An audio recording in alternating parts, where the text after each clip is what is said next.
Hi everyone, welcome back to my channel. If you're new here, thanks for stopping by. If you enjoy the content that you find on my channel, please consider subscribing.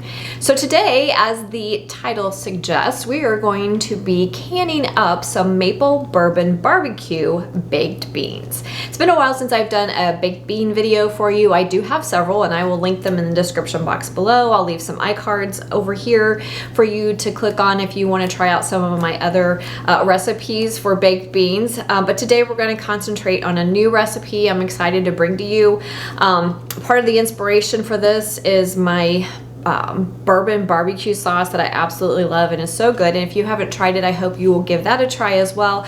I do have recipes both for canning and non-canning recipes for the bourbon barbecue sauce, so make sure to check those out. Again, I will leave links for those in the description box and iCards for you as well. So because we are going to be canning up beans, we're going to go down the bean rabbit hole.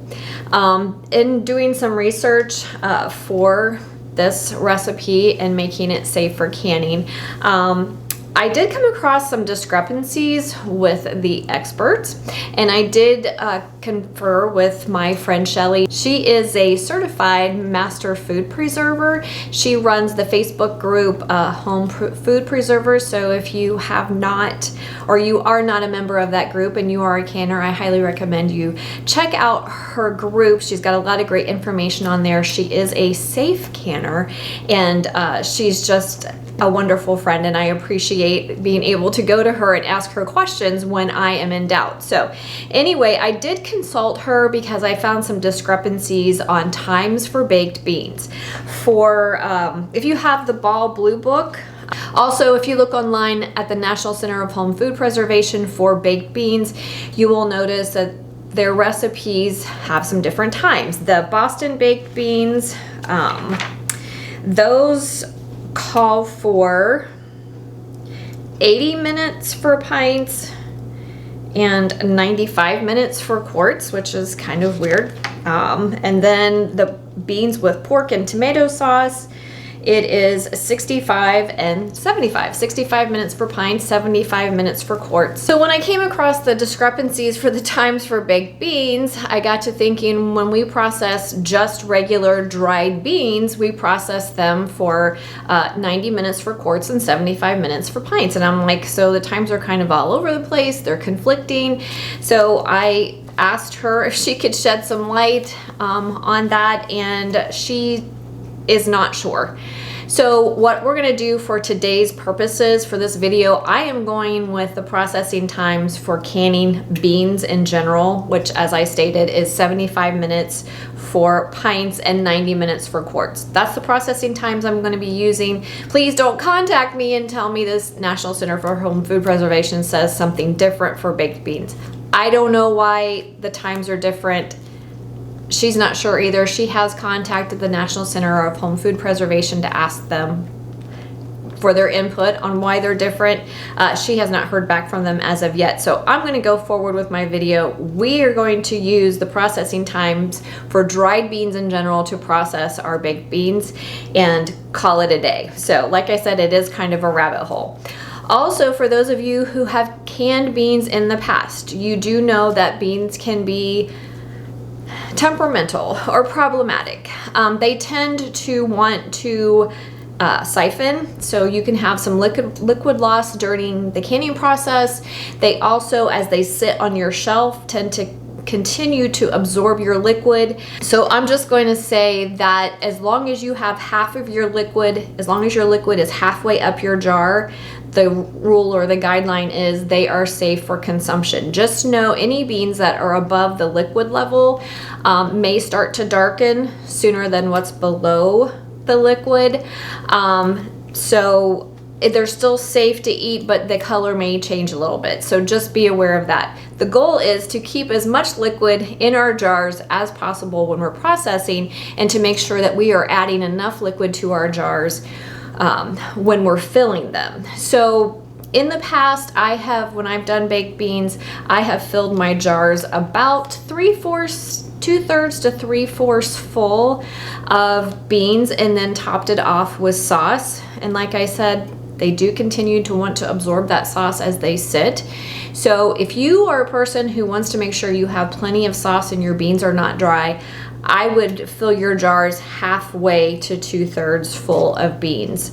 And process them that way. That will ensure that you have plenty of liquid on them, plenty of sauce on them, even though they do tend to want to continue to absorb the liquid as they sit.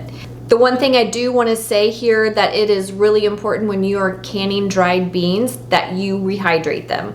I know there are people out there who like to can their beans from a dried state. That is not a safe process, and I do not recommend it. I will not be demonstrating that, so please don't ask me about that method. It is not considered safe. All of our processing times come from canning up rehydrated beans. In today's video, I'm going to demonstrate the quick soak method, which just means you rinse, sort your beans, cover them with water, bring them to a boil, boil them for 2 minutes, and let them sit for an hour to rehydrate them. You can also do the traditional soaking method, which is to, of course, sort and rinse them and then cover them with water and let them sit overnight at room temperature to absorb the water and rehydrate. I prefer the quick soak method, so that's what I'm going to demonstrate, but either one is totally fine, but they have to be rehydrated before you start processing them. The other thing that I wanted to mention is, and this is another part of the bean rabbit hole, the guideline for canning beans states that after you rehydrate them, you should bring them up to a boil and boil them for roughly 30 minutes before processing them. The National Center of Home Food Preservation, their guidelines just state to bring your beans up to a boil once they are hydrated. It doesn't say anything about boiling them for 30 minutes. So that is the process that I am going to follow. If you want to par cook your beans for 30 minutes before processing them, you can certainly do that, especially if you're one of those people who is concerned about the texture of their beans. Just make sure you bring them up to a boil and that they are hot before adding them to the jar. I don't know why there's I don't know why there's a discrepancy in the procedure. So if you have questions about why I'm not quote unquote following the canning guidelines for dried beans, that's why. The National Center of Home Food Preservation just says to bring them up to a boil. So that is what I'm going to do. Something else that I wanted to mention about beans is that you want to check the date on your beans.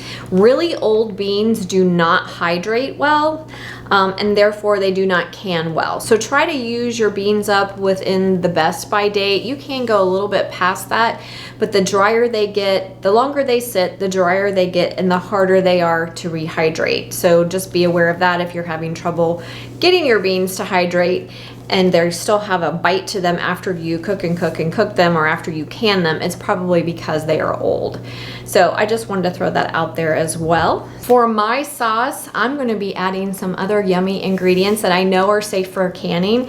So everything I'm using has been used in tested recipes for canning, but the amounts and the sauce that I am using here is not necessarily a quote-unquote tested recipe in the exact amounts that I am using, but I know everything is totally safe for canning, so I have no issues with its safety. So if you have questions about that, just know that this is my sauce, but everything in it is safe for canning and has been used in tested recipes.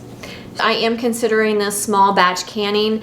We're gonna get about 6 to 8 pint jars. That's still, in my opinion, a small batch. If you wanted to, you could cut the recipe in half and only get about 4 pints, but just know with pressure canning, which we do have to pressure can beans, with pressure canning, you have to have a minimum of 2 quarts or 4 pints. So I'm considering a small batch, but it's gonna fill my canner. I have the All-American 915 canner, and it will hold about 8 pint jars. So I just wanted to throw that out there as well. I know many of you are interested in the small batch canning. We also want to make it worth our while, right? So I'm gonna bring you in close and we're gonna head down the rabbit hole. Okay guys, so I have my 1 quart or 4 cups of beans, and I rinsed them, sorted them and rinsed them, and then I have added about 16 cups of fresh water on top. We are going to do a quick soak, which means we're going to bring all of this to a boil, let it boil for 2 minutes, put the lid on and let them sit for about an hour, and then we will proceed from there. Okay guys, we are going to get started on our sauce. We are going to use 2 cups of good quality ketchup. I am using the Simply Heinz. That is my favorite. You use whatever appeals to you. Even your homemade ketchup would be fine if you make homemade ketchup. We need 2 cups. We need 1 cup of lightly packed brown sugar, 1 cup of pure maple syrup. Again, make sure you use something high quality. 1 cup of bourbon. You can use any type of bourbon or whiskey that you like. I prefer Maker's Mark. It has a really nice smoky flavor to it, so that is my favorite. We're going to add 1/4 cup of molasses. We're going to add 1/4 cup of apple cider vinegar. We're going to add approximately 2 tablespoons of Worcestershire. We're going to use 2 tablespoons of ground dried mustard. We're going to use 2 tablespoons of dehydrated onions. Minced dehydrated onion has a really intense onion flavor here, and I prefer using it over fresh onion. So we're going to add 2 nice tablespoons. Again, you can always adjust your seasonings to taste. If you want to use more of the dried onion, you can. It would be fine to do so.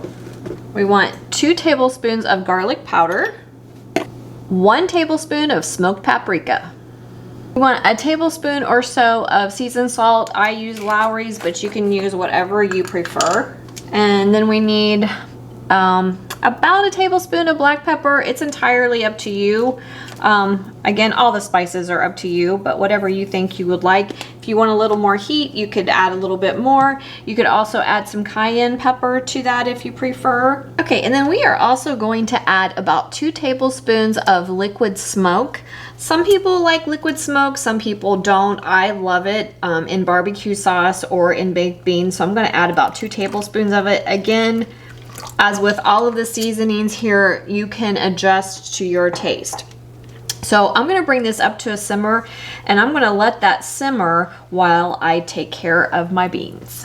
Okay guys, I'm going to show you what I have going on here. So I brought my sauce up to a boil, and now it's going at a really nice simmer. You do want to let your sauce simmer some to allow some of the alcohol to evaporate if you are using the bourbon, but I highly recommend it. So we have that going on.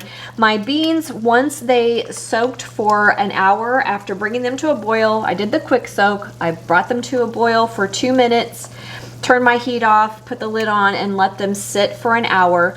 Once that was done, then I drained my beans, and then I added fresh water. This is fresh water. I covered my beans by about 1 inch to 2 inches with fresh water, and now I have brought them up to a boil.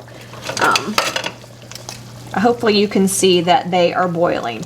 Now, like I said, the guidelines for canning beans is you're supposed to par cook them for 30 minutes. The guidelines for baked beans do not state that. Just make sure you bring it up to a full boil. We want our beans to be really hot. So the other thing that we are going to do at this point is I'm going to turn my beans off because they are nice and hot. So I'm going to turn that off. We're going to take about 2 cups of our cooking liquid, and we're going to add that to our sauce. And then I'm going to get my canner and my jars ready, and we are all set for canning. Okay guys, we are all set for processing. I have 3 inches of simmering water in the bottom of my pressure canner.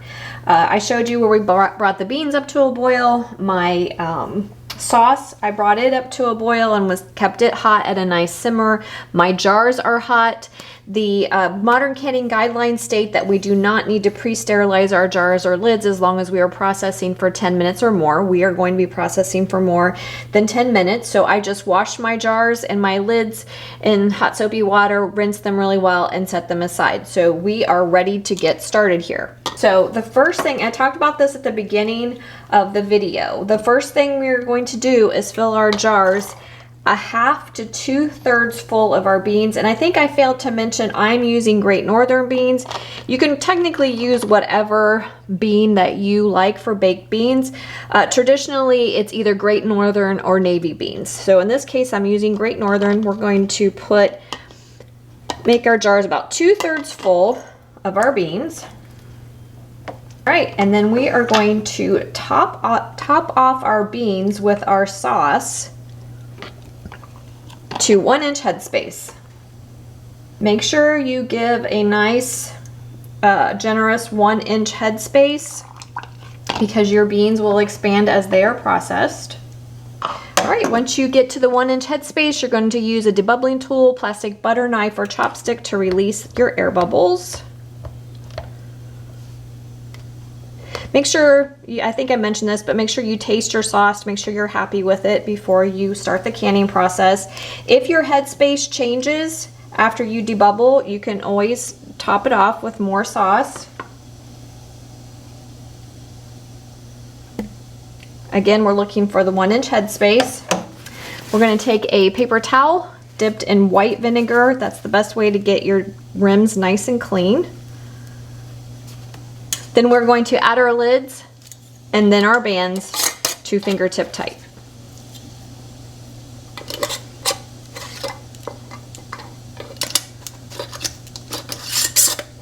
And in the canner they go. Okay guys, my canner is full. I got 8 pints and I used all of my sauce. I did have a few beans left over, but sometimes that's just the way that it goes. Anyway, so for the All-American canner, you line the arrow on the lid up with the notch on the pot. And then we're gonna tighten, you wanna make sure it's as even as possible on all sides. And then we're gonna tighten our thumb screws 2 at a time opposites to lock down our lid. For those of you who've never tried pressure canning, there's nothing to be afraid of. It does take a little bit of practice, and you need to make sure you follow all of the rules, but there's really nothing to be afraid of. I know it can be kind of intimidating and seem scary, but if you use them correctly, they do not explode on their own, I promise you. So I have my heat cranked up to high. We are going to let steam come out of our vent for 10 minutes. So once you start seeing a steady stream of steam coming out of your vent, we're gonna let that happen for 10 minutes. And then when we get there, I'll bring you back. Okay guys, so I've been venting for 10 minutes. So now it's time to add my weight. I'm gonna be canning at 10 PSI. But the PSI you use depends on your altitude. So if you're new to canning, make sure you know your altitude and you know what adjustments that you have to make. We're gonna go ahead and add our weight. There we go. And we are going to bring it up to temperature. Once my weight starts rocking and rolling, I am going to reduce my heat just so that it maintains the rocking 1 to 3 times a minute. Those are the instructions for the All-American canner. If you are using the Presto canner, make sure you follow the instructions that go along with it. I don't use that, but the way I understand it is supposed to rock at a steady rate throughout the canning process. I'm canning in pints today, so I am going to be processing for 75 minutes. If you are processing in quarts, make sure you process for 90. If you are using a dial gauge canner as opposed to a weighted gauge canner, you are going to be processing at 11 PSI. And again, you'll have to make adjustments if your altitude calls for it. So make sure you understand the proper processes of using your pressure canner and understand how to adjust for your altitude. So like I said, we're gonna wait for the weight to start rocking and rolling. I'm gonna start timing. Make sure you reduce your heat just to maintain the proper rocking of your weight or the correct PSI throughout the canning process. All right, for those of you who use the All-American canner, because I get questions about it all the time, hear that? My heat is too high. We want the weight to rock, and then we want it to stop. Then we want it to start rocking, and then we want it to stop. And we want that to happen at least 1 time a minute, ideally between 1 and 3. So my heat is too high. So you want to slowly adjust your heat. We don't want quick temperature fluctuations in our canner because that's one of the things that causes siphoning.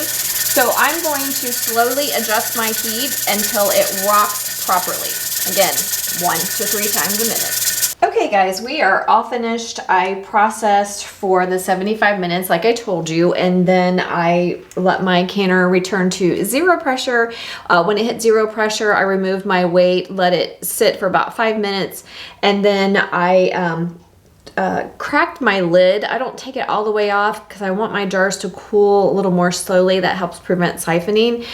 So I cracked the lid for about 10-15 minutes, then took the lid off and waited another 10 minutes or so. And then I took my beans out of the canner, and that is what they look like.